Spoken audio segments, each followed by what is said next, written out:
아름다운 동력자라는 제목으로 말씀을 나누도록 하겠는데요. 작년 그 12월인가요? 기사가 하나 났어요. 연말이 되면 따뜻한 기사들이 많이 나잖아요. 근데 그 기사가 어떤 기사였냐면 군산에 있는 그 시청에 어떤 사람이 찾아왔대요. 나이든 남자분이 찾아왔는데 이분이 30만 원어치 상품권과 5만 원짜리 현금을 가지고 사회복지과에 와서 그걸 주면서 그 복지사한테 그런 부탁을 했대요. 이거 가지고 그 폐지 줍는 어르신들 좀 도울 수 있냐. 내가 그분들을 찾아서 이렇게 할 수 없으니까 당신들이 이걸 모아서 그분들에게 어떻게 좀 도와줄 수 있도록 했으면 좋겠다 이러는 거예요. 근데 이분이 누구냐면 그 얘기가 전해져서 이제 뭐 기자가 인터뷰를 했겠죠. 뭐 큰 돈은 아닐지라도 그리고 뭐 그렇게 할 수 있잖아요. 돈이 넉넉하면 뭐 할 수 있는데 왜 기자가 쫓아갔냐면 이분이 하는 일이 연세 드신 분이 새벽에 우유 배달 하시는 분이에요. 새벽에 이렇게 막 자기가 우유를 배달하면서 아침 일찍까지 나오셔서 거리에 추운데 이렇게 수레를 끌고 폐지를 줍는 어르신을 보자 자기보다 연세가 더 있으니까 마음이 짠했나 봐요. 그래서 내가 가진 걸로 뭘 도울 수 있을까? 그러니까 자기가 모았던 1년에 여기저기서 모았던 상품권이랑 5만 원을 가지고 그분을 찾아갈 수 없으니까 복지과를 왔다라는 거예요. 전에 어릴 때부터 많이 들었던 얘기가 어려운 사람이 어려운 사람을 돕는다 이런 얘기를 많이 들었어요. 뭐가 넉넉하고 뭐가 채워져서 누구를 돕는 게 아니라 내가 어려움을 겪어보고 내가 힘든 일을 겪어보니까 저 사람이 얼마나 힘들고 어려울까를 생각하면서 내 것을 조금이라도 나눠서 그런 사람들에게 도울 수 있는 그런 생각이 되고 또 실천이 되는 것 같습니다.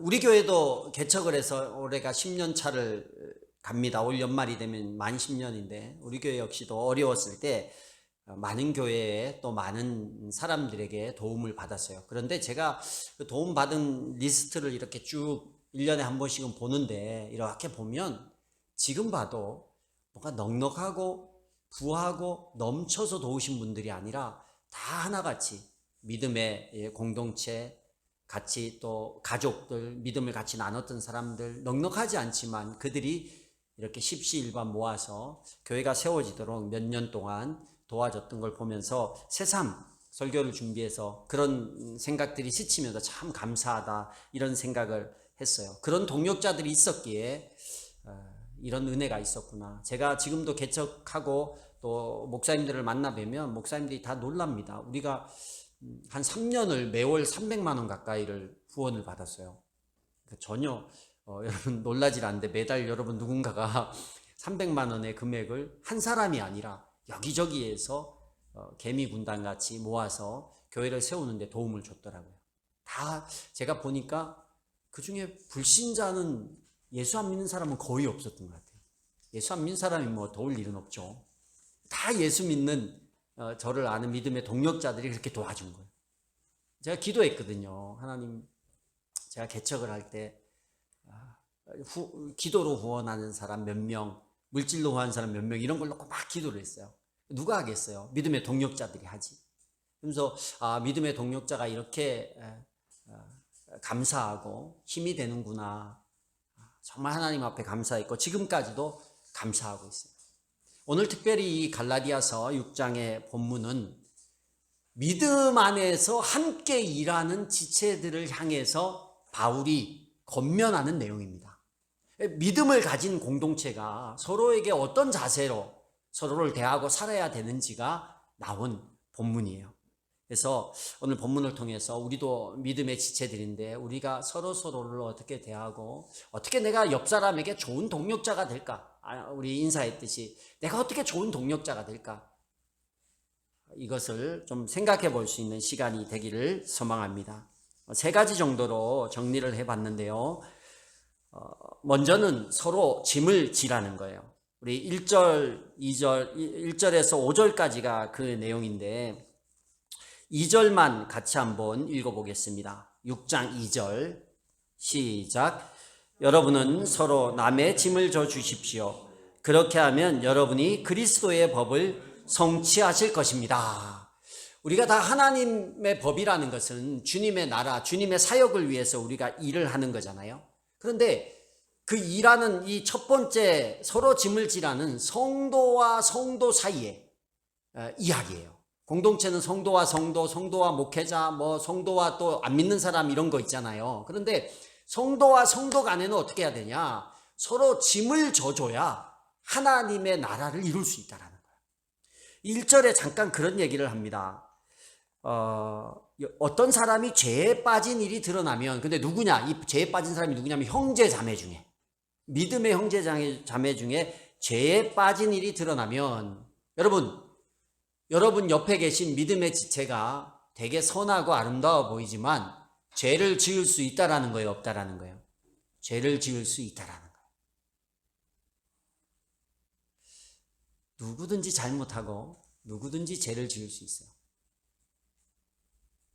그런데 우리가 옆에 있는 분이 교회에서 늘 거룩하고 늘 좋아 보이니까 어떻게 예수 믿는 사람이 저럴 수 있어? 그 사람이 혹 잘못이 드러나면 이런 생각이 들어요. 어떻게 예수 믿는 사람이 저럴 수 있지? 근데 그럴 수 있어요, 없어요? 있어요. 누구든지 정상적인 환경에서 정상적인 생각을 가지고는 정상적인 행동을 합니다. 그러나 정상적이지 못한 상황에서 갑자기 정상적이지 못한 생각이 들면 나도 정상적이지 못한 행동이 나올 수밖에 없어요. 그걸 인정하셔야 됩니다. 누구든 교회 안에 있는 지체 아무리 천사 같은 사람일지라도 죄에 빠질 수 있다는 거예요. 그런데 그 죄에 빠진 사람을 어떻게 하냐면 먼저 성령의 인도함을 받은 사람, 그러니까 우리가 은혜 있는 사람이라는 거예요. 우리가 성령의 인도함을 받지 못할 때는 은혜가 없을 때예요. 그래서 성령의 인도함을 받는 여러분이라고 말하는 것은 은혜 있는 사람이 어떻게 해야 돼요? 똑같이 죄를 졌고 은혜가 없고 똑같이 죄진 사람끼리 붙으면 전쟁이 일어나요. 근데 그럴 때 우리가 누가 좀 연약하고 부족할 때 교회 안에 은혜 있는 사람, 내가 그래도 나는 흔들리지 않고 나도 흔들릴 때가 있지만 그래도 지금 정상적인 생각을 할 수 있고 은혜의 말을 할 수 있고 은혜의 생각을 할 수 있는 사람들이 어떻게 행동해야 되냐면 온유한 마음으로, 온유하래요. 비판하는 마음, 판단하는 마음이 아니에요. 온유한 마음으로 그를 바로 잡아주고 자기 스스로를 살펴서 자기도 유혹에 빠지지 않고 그들의 죄에 빠지지 않고 내가 해야 될 일은 온유한 마음으로 그 사람을 바로 잡아주고 나는 혹시 그런 부족함이 없는지 이걸 보라는 거예요. 아주 중요한 얘기입니다. 왜냐하면 우리가 누가 잘못하면 우리 머릿속에 이것부터 생각해요. 저 사람 왜 저러지? 저 사람 어떻게 저럴 수 있지? 이게 뭐예요? 판단이라는 거예요. 그 사람을 판단하기 시작하면 결과가 어떻게 나오냐면 비판으로 나가요. 그러지 말라는 거예요. 나를 돌아보라는 거예요. 나 돌아보면 나는 그런 죄 없어요. 있단 말이에요. 근데 나는 지금 은혜가 있어요. 그러니 그 사람을 책망하거나 비판하거나 거친 언사를 하지 말고, 교회든 뭐든 목사님들이 모인 곳에서도요, 회의를 하고 막 이러면 자기 주장이 관철되지 않으면 언행이 거칠어져요. 그리고 막 자존심 싸움하고, 그래서 은혜스럽지가 않을 때가 있어요. 나는 안 그런가? 저도 안 건드려서 그렇지 건드리면 그런 얘기가 나오죠. 그래서 어떤 상황 가운데서도 교회 안에서는 거친 은사, 여러분 회의할 때도 뭐든 예의 없고 서로 간에 그러지 마시고 온유한 마음으로, 잘못된 사람이 있어도 온유한 마음으로 그 사람을 대하라는 거예요. 그리고 중요한 얘기, 그 사람의 짐을 내가 져주라는 거예요. 그게 2절이에요. 그 사람의 짐을, 그 사람이 죄악 때문에 어려웠던, 그 사람이 어떤 상황 때문에 어려웠던, 그 사람이 지금 문제를 일으키고 있는 그 짐을 내가, 은혜 있는 내가 져주라는 거예요. 쉬운 일이 아니지만 공동체 성도 간에는 그래야 돼요. 져주라는 거, 그 사람의 잘못을 탓하는 거, 그 사람의 부족함을 이렇게 파내는 일이 아니라 그 부족함을 내가 채워주는 거예요. 못하는 걸 내가 해주는 거예요. 연약한 것을 내가 도와주는 거예요. 이게 짐을 져주는 거예요. 형이 돼서 동생이 뭘 잘 못하는데 거기다가 막 일거리만 더 주는 게 아니라 그 동생이 못하는 걸 내가 도우면서 같이 해나가는 거. 그게 연약함을, 짐을 져주는 일이거든요. 교회 안에 성도 안에는 그런 부분이 있어요. 그래서 누가 보고 저 사람이 저게 약하다 그러면 판단하고 비판할 게 아니라 내가 그 일을 해주면 돼요. 도와주면 돼요. 그러면 그게 아름다운 공동체가 되는 거예요. 근데 문제는 꼭 교회에 가면 얌체 같은 사람이 있어. 그래가지고 우리 교회 얘기하는 게 아니에요. 얌체 같은 사람이 있어서 서로 짐을 져주라네. 그러면 내가 저 사람의 짐을 어떻게 져줄까를 생각해야 되는데 내 짐을 어떻게 저 사람한테 또 맡길까 이런 거예요. 그래가지고 막 뭐 하라 그러면 같이 일을 하다가도 놀 때는 같이 놀다가 일할 때는 싹 없어져. 자기 몫을 딴 사람한테 다 주게 하는 거야. 그래서 짐을 져주는 건 좋은데, 다른 사람이 내 짐을 져주는 건 좋은데 내 짐을 다른 사람한테 맡기면 돼요, 안 돼요? 안 되는 거예요. 그래서 근데 내가 약한데도 불구하고 성경에서 또 짐을 져주지 내 짐은 내가 지라 했으니까 안 맡기는 거야. 막 이 사람한테 절대로 힘든 척도 안 하고. 그게 아니라 내 약한 거는 서로 지려고 서로 노력하고, 웬만하면 내 짐은 남한테 안 주고 해결하려고 노력하고, 이게 아름다운 공동체예요. 그 얘기가 뒤에 3절에서 5절에 나오는 거예요. 5절에 보면 사람은 각각 자기 몫의 짐을 져야 합니다 이렇게 나와요.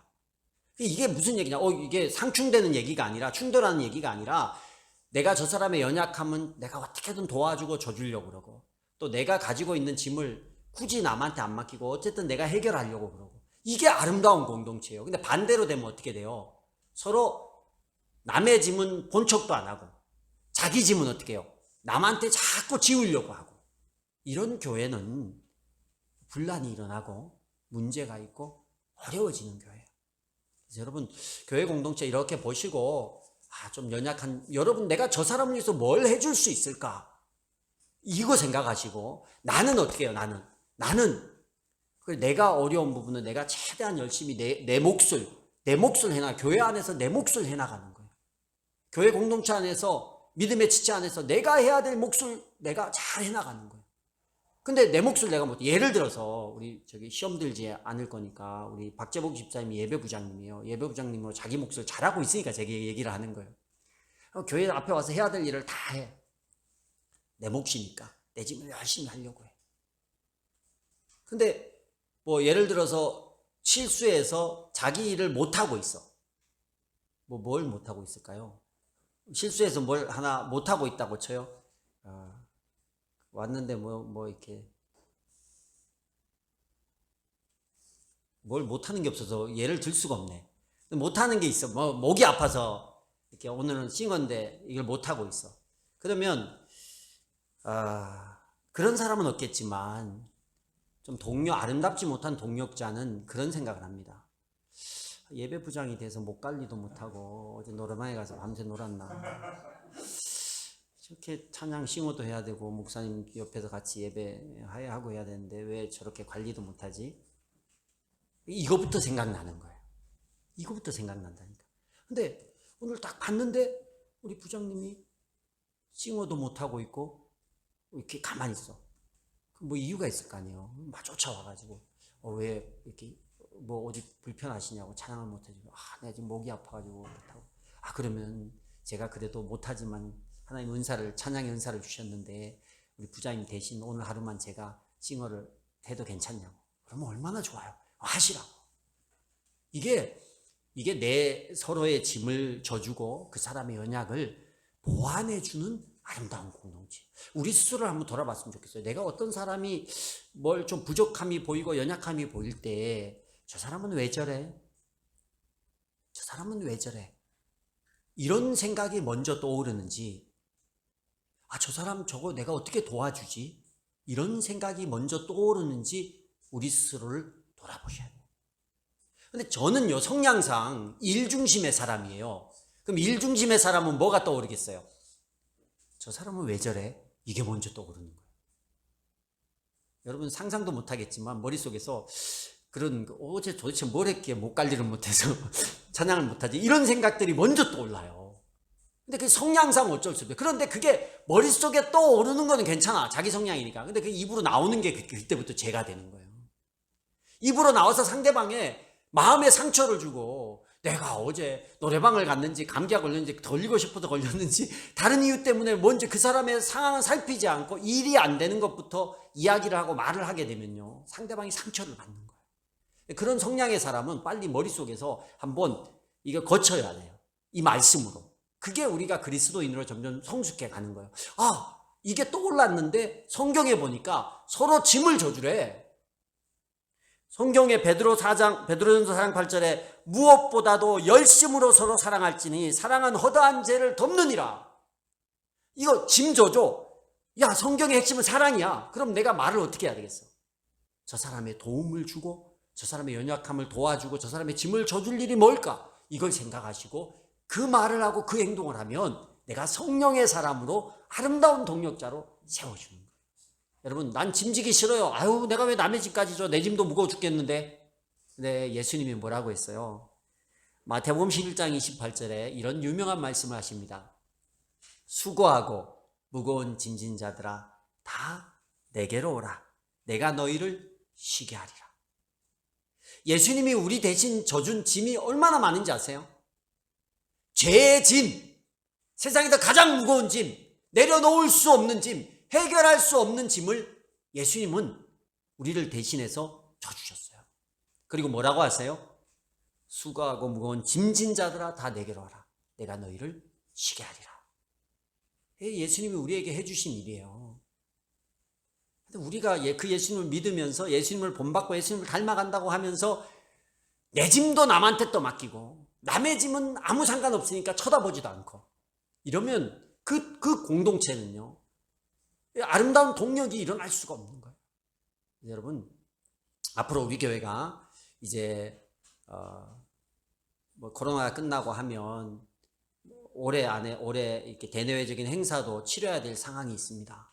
그럴 때 이거는 목사님이 알아서 하고 이건 누구 일이니까 누가 알아서 하고 이건 누가 알아서 하고, 그게 아니라 온 교회가 서로 잘할 수 있는 거 하고 남이 못하는 거 채워주고 부족한 거 채워주고, 이런 믿음의 지체 안에 아름다운, 그리고 기도할 수 없는 사람 대신해서 기도해주고 어려운 형편의 사람을 서로 돌아보고, 이런 모습이 우리 교회의 믿음의 공동체 안에 많이 나올 수 있기를 주의 이름으로 축복합니다. 두 번째는 좋은 것을 함께 하라는 거예요. 6절에서 8절에 좋은 것을 함께 하라고 했는데, 이것은 성도와 교회의 리더들과의 관계에 관한 거예요. 교회 리더들과의 관계. 6절 한번 읽어봅시다. 6절 시작. 말씀을 배우는 사람은 가르치는 사람과 모든 좋은 것을 함께 나누어야 합니다.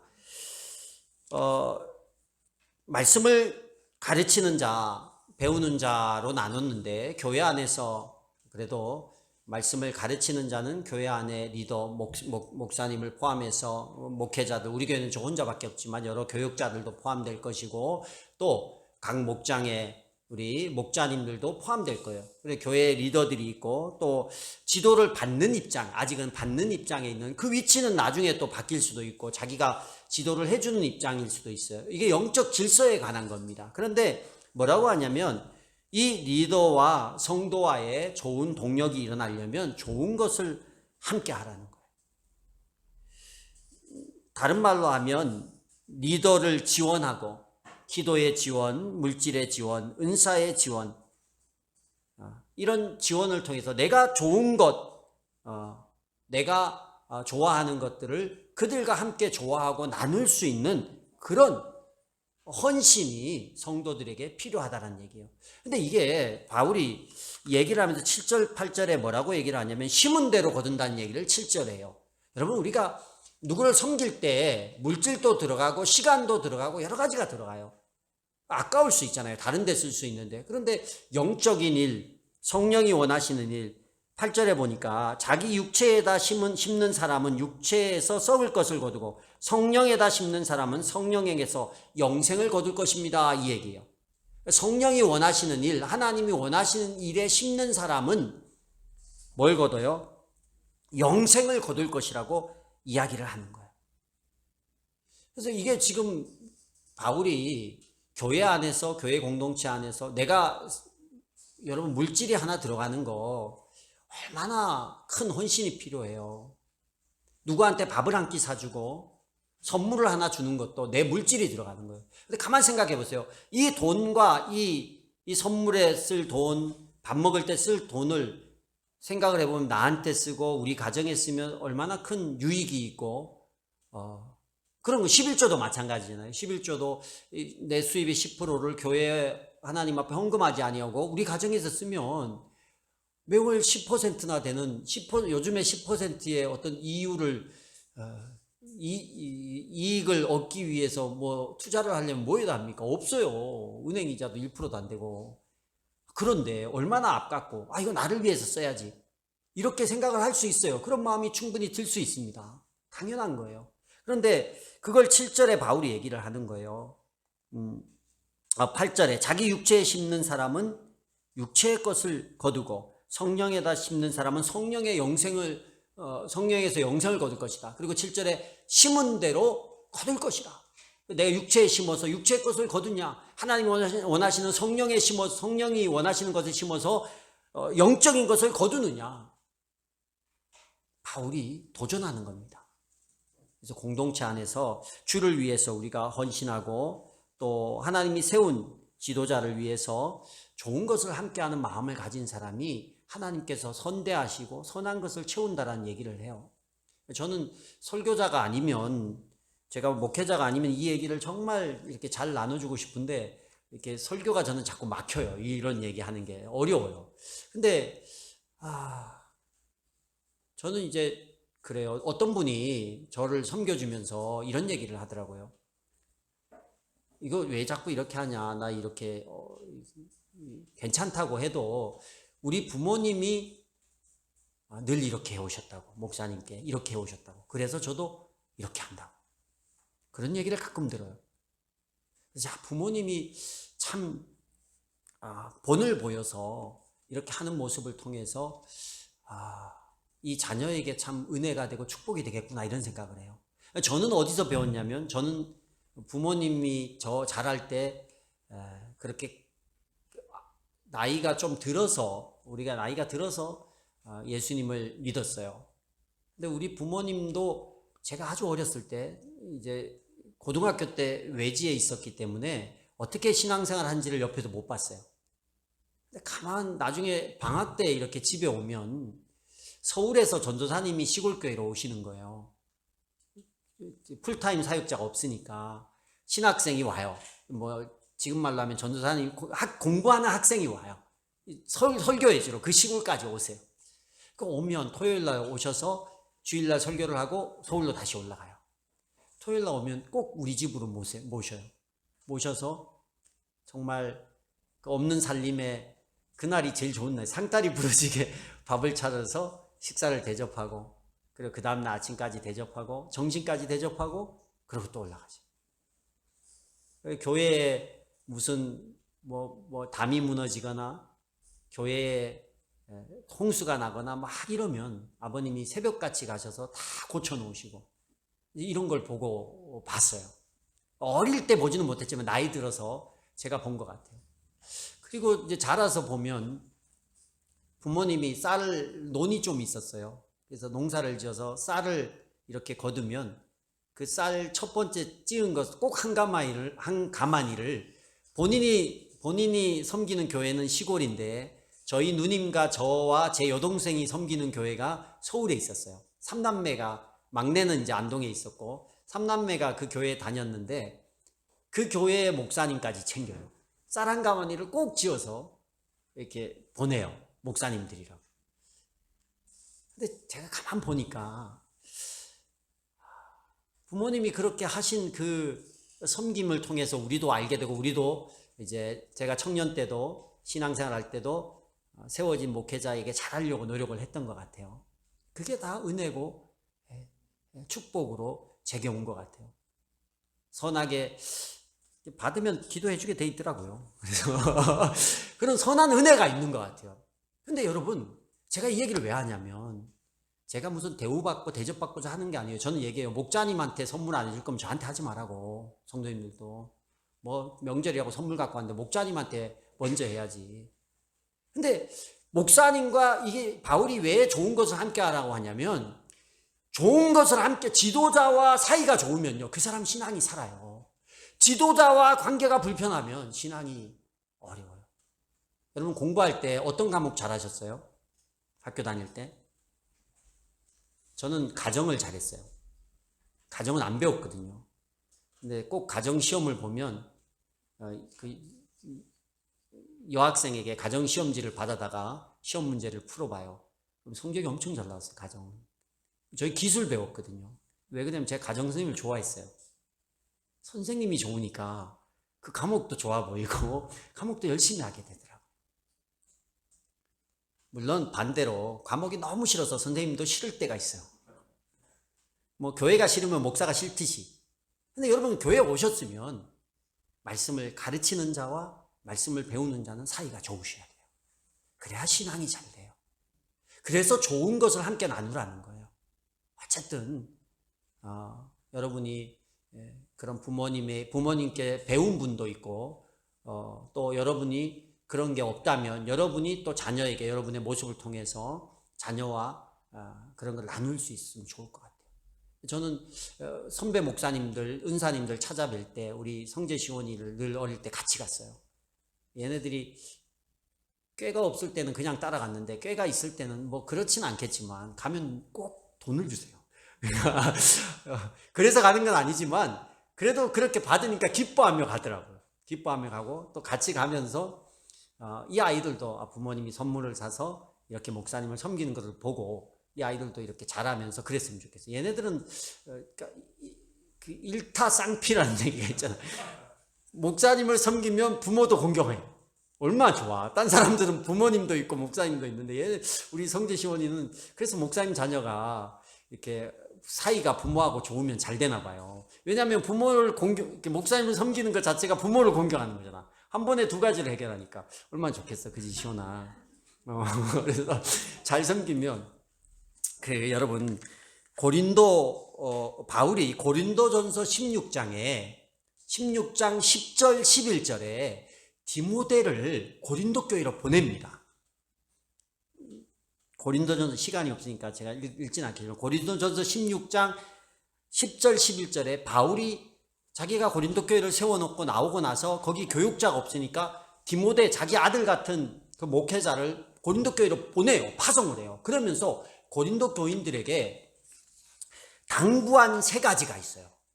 그게 뭐냐면 첫째로 보면 10절에 사역적인 측면에서 아무 두려움 없이 일할 수 있도록 배려하라 그랬어요.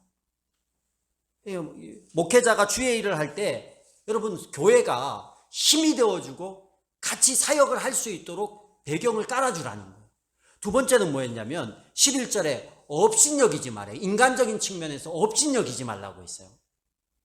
11절에 보면 여러분 제가 여러분보다가 나이가 뭐 저보다 많은 분도 있고 뭐 학력에도 차이 저는 석사지만 어디 뭐 이렇게 강남에 가면 막 박사들도 많고 그렇잖아요. 직업도 보면 저는 그냥 목사고 여러분 중에 직업도 좋은 분도 있고 지혜적인 측면에서 제가 뭘 압니까? 세상의 지혜를. 여러분이 훨씬 지혜가 나을 수도 있고 뭐 재산도 여러분이 훨씬 재산적인 측면에서 나을 수 있어요. 그리고 저도 여러분보다 연약한 부분이 있을 수 있습니다. 여러분이 원하는 그런 스타일의 목회자가 아닐 수도 있어요. 그러다 보니까 목회자를 대할 때 우리 교회 얘기가 아니고 예의 없이 함부로 대할 때가 있을 수 있다는 거예요.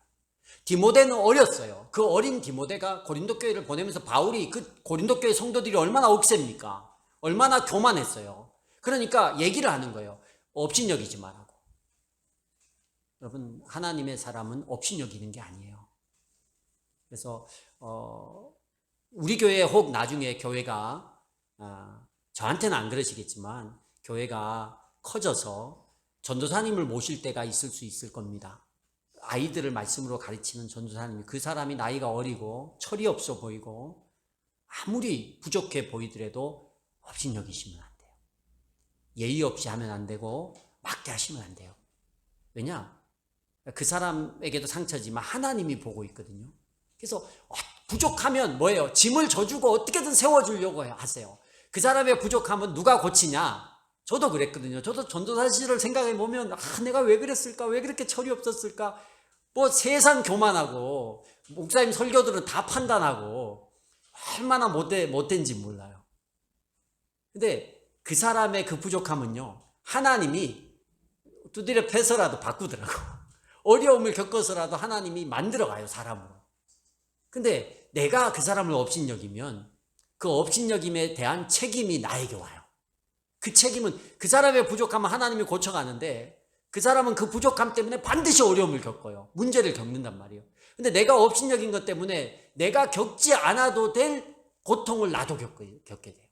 그냥 잘 대해주면 돼요. 잘 대해주면 그 잘 대해줌 때문에 나는 하나님의 은혜를 누리지만 그 사람의 그 엉망진창인 부분은 하나님이 고친다니까.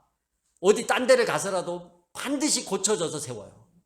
목사도 마찬가지예요. 목사의 연약함도 하나님이 모자라면 그 모자란 거 두드려 패서라도 고난 가운데서 하나님이 고쳐요. 근데 내가 그 사람을 업신여기면 내가 그 업신여김에 대한 죄는 내가 갚아야 되는 거예요. 그래서 바울이 디모데를 세우면서 고린도 교회에게 제발 업신여기지 마라. 세 번째로 어떤 얘기를 했냐면 평안하도록 해주라 했어요. 평안하도록. 다른 걱정, 삶에 걱정하지 않고 목회에 평안한 마음으로 할 수 있도록 해주라고. 이 세 가지를 얘기했습니다. 그래서 여러분, 우리가 성도와 목회자 간에는 이 좋은 것을 함께하는 그런 은혜를 통해서 아름다운 동역을 해나갈 수 있기를 축복합니다. 마지막 세 번째로는 우리가 낙심하지 말고 선한 일을 하라. 공동체가 해야 될 사역에 관해서 바울이 이야기를 하고 있습니다. 9절 10절에 보면 9절 10절 같이 한번 읽어보겠습니다. 시작. 선한 일을 하다가 낙심하지 맙시다. 지쳐서 넘어지지 아니하면 때가 이를 때에 거두게 될 것입니다. 그러므로 기회가 있는 동안에 모든 사람에게 선한 일을 합시다. 특히 믿음의 식구들에게는 더욱 그렇게 합시다. 모든 사람에게 선한 일을 하라는 거예요. 이 선한 일이 뭐예요? 복음을 전해서 영혼을 구원하는 게 교회 안에 가장 선한 일이에요. 그래서 우리가 이 사역을, 공동체가 하는 일의 주된 사역이 뭐냐? 이 선한 일을 세상 가운데 하는 거예요.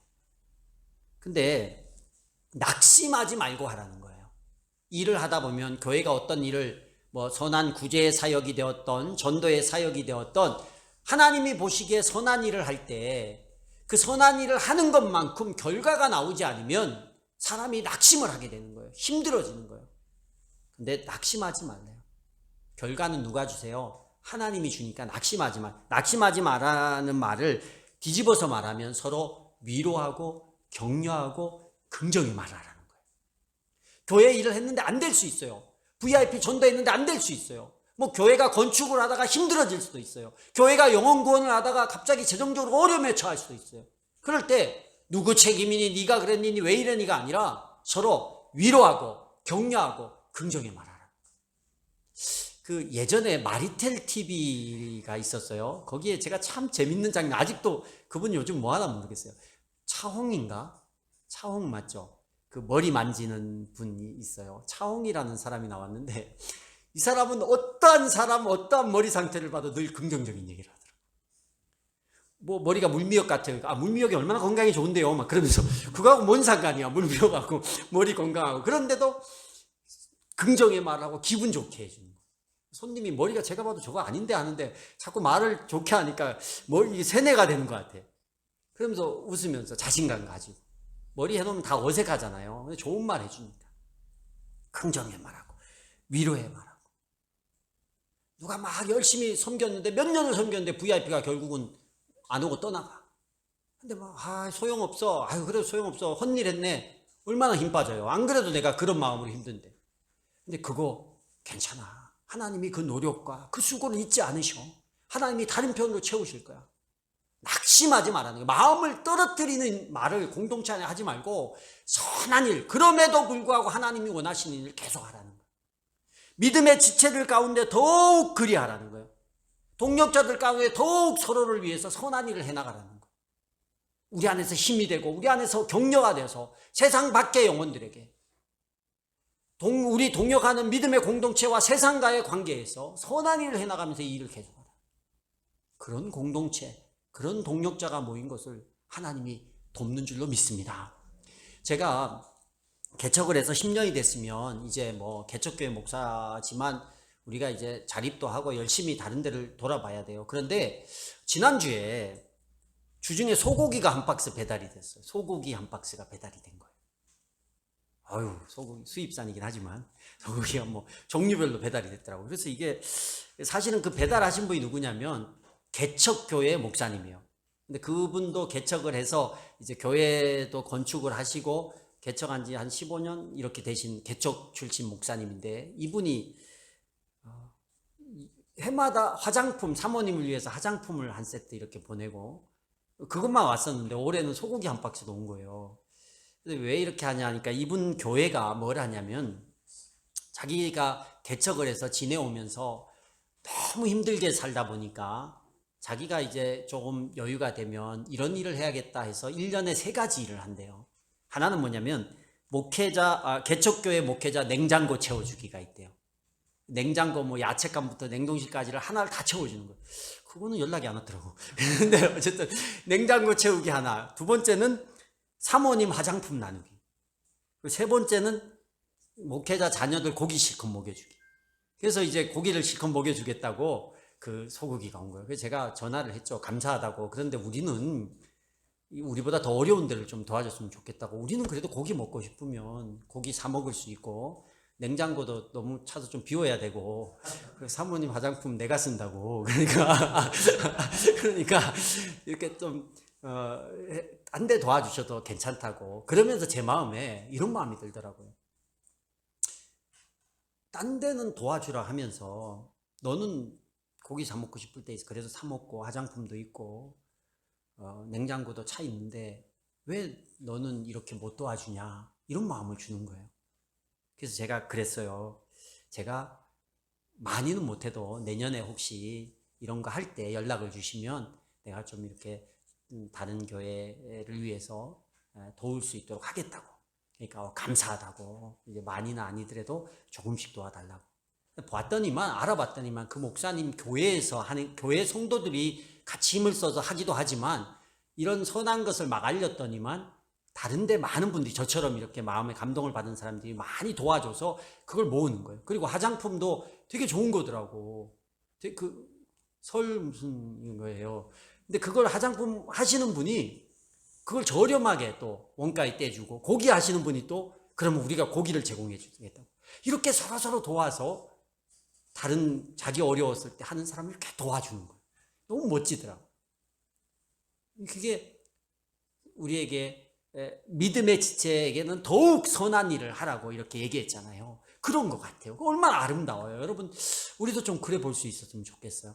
내년에 혹시 그런 일이 있으면 우리도 또 십지일반 10,000원씩이라도 모아서 누군가 알 수 없지만 그걸 가지고 기쁨이 되고 나눌 수 있는, 하나님 안에서 다 동력자니까. 그럼 우리의 마음도 풍성해지고 받는 사람도 마음도 따뜻해지고, 그리고 그분들이 또 저처럼 선한 마음을 가지고 또 다른 사람에게 그런 일을 하다 보면 그렇게 아름다워지는 거예요. 그렇게 해야 조금씩 아름다워지는 거예요. 내 것만 챙기고 내 것만 누리고 내 욕심만 채우면 썩어질 것 거둔다죠. 여러분, 아름다워지는 거 크게 어렵지 않습니다. 서로 짐을 나눠지고 또 서로 좋은 것을 함께 할 마음을 가지고 또 낙심하지 말고 어찌됐든 선한 일 하려고 애를 쓰면 그런 사람들이 모인 곳은 아름다운 동력자들, 아름다운 공동체인 거예요. 여러분, 오늘 갈라디아서의 말씀을 생각하시면서 정말 내 옆에 있는 분이 이런 마음 가지고 서로 아름다운 동력자로 기억될 수 있기를 주의 이름으로 축복합니다. 기도하겠습니다. 하나님.